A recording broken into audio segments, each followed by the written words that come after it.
So next हम बात कर लेते हैं about epoxide. This is type of cyclic ether, है ना। तो यहाँ टॉपिक नेक्स्ट होगा, दिस इज इपोक्साइड्स, है ना। ठीक है, तो पहले आप देख लो इपोक्साइड कुछ इस तरह का होगा। जैसे सपोज पहले मैं बात करते हैं प्रिपरेशन का। प्रिपरेशन, है ना। तो ये बनता है फ्रॉम अल्कीन। ठीक है, तो यहाँ लिख लोगे आप फ्रॉम अल्कीन, राइट। सपोज यहाँ का डबल बॉन्ड है, ठीक है, और अगर इसका रिएक्शन कराओगे आप with peroxy acid. What is peroxy acid? मतलब यहाँ पर ये क्या होगा, पेरोक्साइड बॉन्ड होगा। जैसे ये जो पेरोक्सी एसिड है, अल्काइल ग्रुप हो गया, जैसे CO, और यहाँ पेरोक्साइड बॉन्ड है। This one is known as peroxide bond. This is peroxide bond, इसको बोलते हैं हम लोग peroxy acid. This is peroxide bond, ठीक है, और इसको बोलेंगे हम पेरोक्सी एसिड। तो अगर अल्कीन का रिएक्शन कराओगे आप पेरोक्सी एसिड से, तो this will produce nascent oxygen, और वो ऑक्सीजन यहाँ ऐड हो जाएगा, and this will form like this.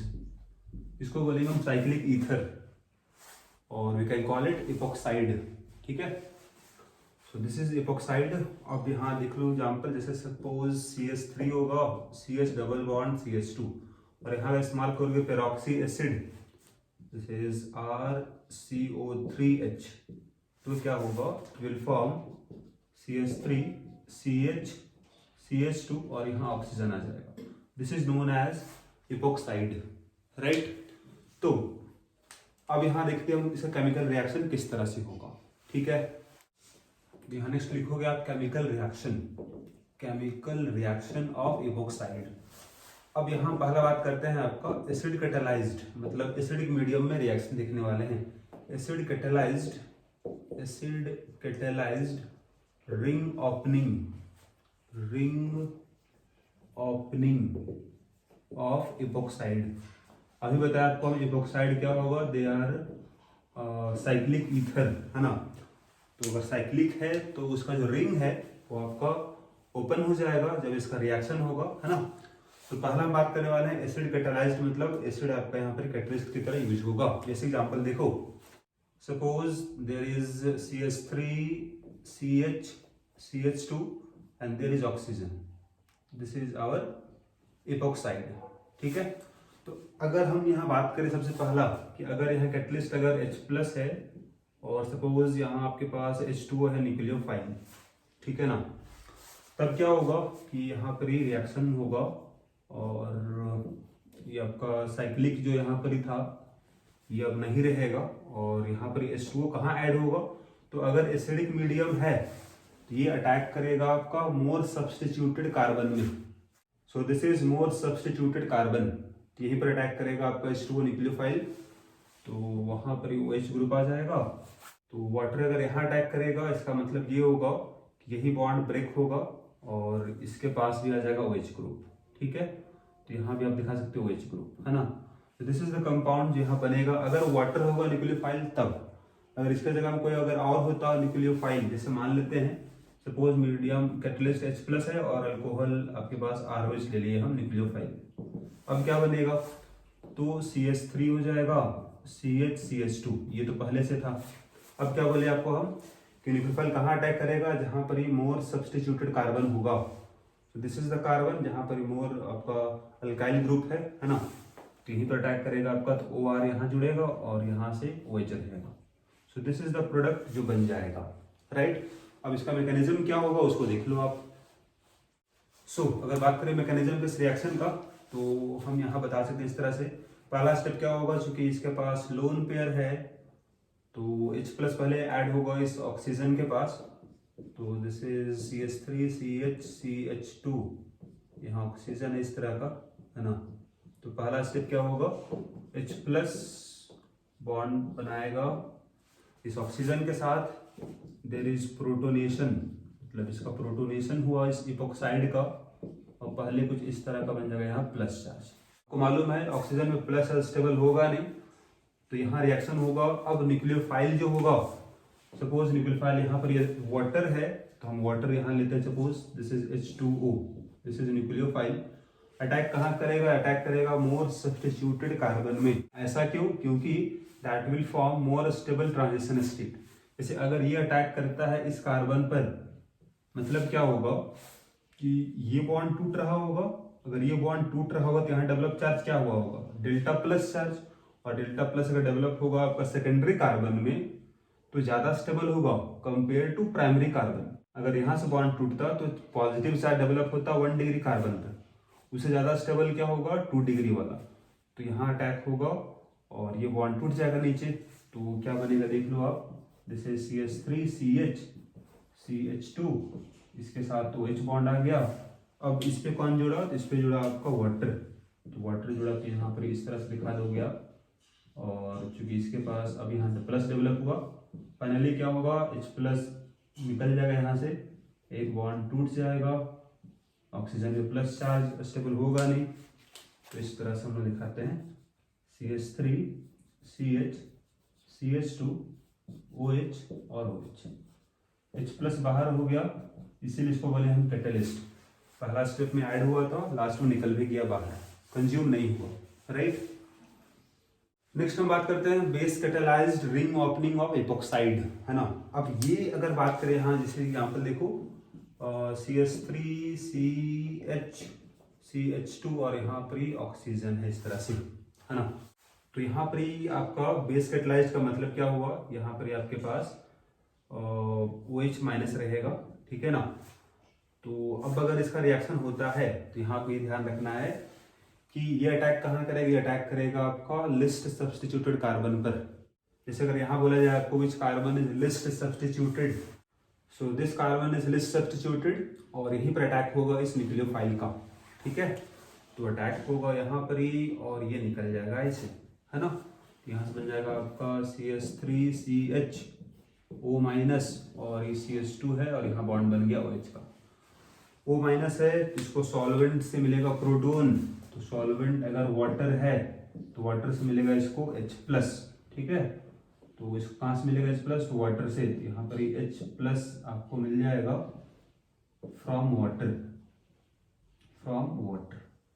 ठीक है, सॉल्वेंट से। It will form CH3CHOH CH2OH। अब यहाँ आपको ध्यान ये रखना होगा बस कि मैकेनिज्म होगा इसका SN2, यहाँ मैकेनिज्म होगा SN2 बेस कैटेलाइज्ड में। मतलब अटैक कहाँ करेगा? अटैक करेगा आपका लिस्ट सब्स्टिट्यूटेड कार्बन पर। यहाँ आपको नोट कर लेना है जो बताया अभी यहाँ पॉइंट आपको। हम पहला पॉइंट क्या होगा? अगर कैटलिस्ट अगर एसिड होगा, एसिड कैटेलाइज्ड अगर होगा तो अटैक कहाँ करेगा? मोर सब्स्टिट्यूटेड कार्बन पर nucleophile.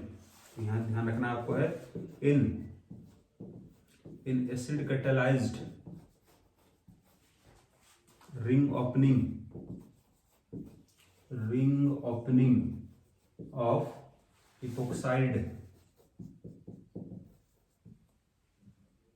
nucleophile attack at more substituted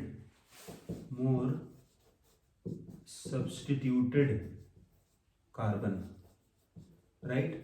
और इसका उल्टा होगा सेकंड केस में। अगर आपका स्ट्रॉन्ग न्यूक्लियोफाइल हुआ OH माइनस, या फिर यहाँ पर हो सकता है अल्कोक्साइड होगा, ठीक है ना, सोडियम अल्कोक्साइड अगर यहाँ हो गया। सो इन बेस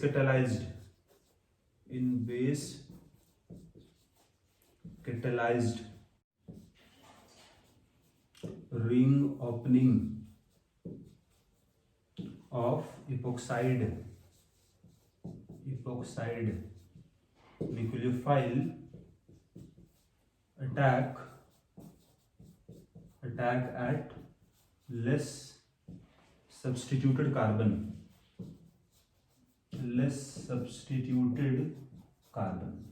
ठीक है। आपको इस बात को ध्यान रखना है। तो बस यहाँ आपको ध्यान ये रखना होगा कि ये जो पहला आपका एसिड कैटेलाइज्ड होगा, इस वाले केस में आपका SN1 का जो कंडीशन था कि मोर सब्स्टिट्यूटेड कार्बन पर रिएक्शन होगा, वही केस यहाँ होगा in case of acid catalysed. क्योंकि यहाँ पहले बनता है आपका प्रोटोनेटेड, आपका बनेगा इपोक्साइड। जो ऑक्सीजन में लोन पेयर था, पहले यहाँ प्रोटोन ऐड होगा तो यहाँ बनेगा प्लस चार्ज, फिर अटैक होता था, ठीक है। इस वाले केस में आपको ऐसा केस यहाँ प्रोटोनेशन पहले होगा नहीं, तो बेस कटलाइज वाले में क्या होगा, जहां पर ये आपका लेस सब्स्टिट्यूशन होगा वहीं पर जल्दी न्यूक्लियोफाइल आके अटैक करेगा, क्योंकि यहाँ पर ये स्टेरिक हिंड्रेंस होगा, तो यहाँ पर इस ग्रुप का आना डिफिकल्ट होगा, राइट। यहाँ पर एक रिएक्शन होगा, दिस इज फ्राइज रीअरेंजमेंट, है ना, this one is fries rearrangement reaction, है ना। अब यहाँ पर क्या होगा, जरा इसको देख लो आप, कि यहाँ पर क्या होता है कि देयर इज बेंजीन होगा और यहाँ पर ऑक्सीजन, देयर इज CO और यहाँ पर R, मतलब ये ईस्टर हो गया, है ना। और यहाँ अगर लेते हो आप AlCl3, तो यहाँ पर क्या होगा कि दिस विल फॉर्म, ये आपके पास तो यहाँ OH ग्रुप आ जाएगा फिनॉल, और COR जो यहाँ पर है यहाँ से ब्रेक हो जाता है, यहाँ से बॉन्ड टूट जाता है और वो ऑर्थो पे आ जाता है और साथ ही पारा पे। तो ये आपका रिएक्शन हो गया similar to Friedel Crafts acylation reaction. यहाँ देख लो एसाइल ग्रुप आया है आपके पास, है ना, ऑर्थो और पारा पोजिशन पे। तो बस इसका मैकेनिज्म जो है उसको आप यहाँ ध्यान से देख सकते हो, आप क्या इसका मैकेनिज्म होगा। पहले रिएक्शन सिमिलर टू होगा आपका Friedel Crafts acylation reaction, ortho पारा पे रिएक्शन हुआ है, राइट। तो अगर मैकेनिज्म आपको यहाँ देखना है तो देख लो आप, ये रहा आपका लेविस एसिड, ये कहाँ ऐड होगा, जहां इसको मिलेगा लोन पेयर, तो ऑक्सीजन पे लोन पेयर बड़ी आसानी से मिल जाएगा। तो पहले कॉम्प्लेक्स बनाएगा ये आपका ऑक्सीजन के साथ। तो इसका मैकेनिज्म आपको अगर आपको बताना है तो यहाँ पर आप इस तरह से लिख सकते हो मैकेनिज्म को, अल्टरनेट यहाँ डबल बॉन्ड दे दो, ऑक्सीजन है और CO और R है, AlCl3 था तो ये इसके पास लोन पेयर है, क्योंकि इसके पास लोन पेयर है it will react with this Lewis acid, है ना, डोनेट करेगा अपना लोन पेयर और किसको, लेविस एसिड को, राइट। तब यहाँ देख लो क्या होगा कि सपोज Al और Cl3 है ना, तो पहले तो यहाँ जो लोन पेयर है इसके साथ बॉन्ड बनाएगा, एक लिविंग ग्रुप निकल जाएगा Cl- बाहर। तो यहाँ पर सबसे पहले क्या बना होगा उसको देख लो। सो दिस इज, ये आपका ऑक्सीजन था और इसका बॉन्ड बन गया एल्युमिनियम के साथ, ठीक है ना। ये कुछ हुआ यहाँ पर, यहाँ डेवलप हो गया प्लस चार्ज, राइट। पहले ये यहाँ पर बना होगा। अब यहाँ पर क्या होगा, ऑक्सीजन में प्लस स्टेबल रहेगा नहीं, तो फाइनली यहाँ पर क्या होगा, ये बॉन्ड शिफ्ट होगा और ये बॉन्ड अगर यहाँ शिफ्ट होती है इसके पास बनेगा प्लस चार्ज, मतलब ये बन गया आपका इलेक्ट्रोफाइल, यहाँ से बना होगा इलेक्ट्रोफाइल। आप इसको इस तरह से कर सकते हो, यहाँ पर ऑक्सीजन है, एल्युमिनियम है यहाँ पर, है ना। अब यहाँ पर क्या बना इलेक्ट्रोफाइल आपके पास, electrophile is RCO plus, this is the electrophile. अब यही रिएक्शन करेगा आपका इसका ऑर्थो और पारा पोजिशन पे। तो आपको हम मैकेनिज्म बता चुके हैं बेंजीन में कि अगर आपकी इसके पास अगर लोन पेयर है ना, तो रिएक्शन आपका ऑर्थो पारा पे ही होगा। इलेक्ट्रोफाइल कहाँ पर सब्स्टिट्यूट करेगा हाइड्रोजन को, ऑर्थो और पारा पे। इसीलिए यहाँ पर दो प्रोडक्ट बना है आपका, है ऑर्थो पे बना है और पारा पे बना है, right. So this is our reaction, right.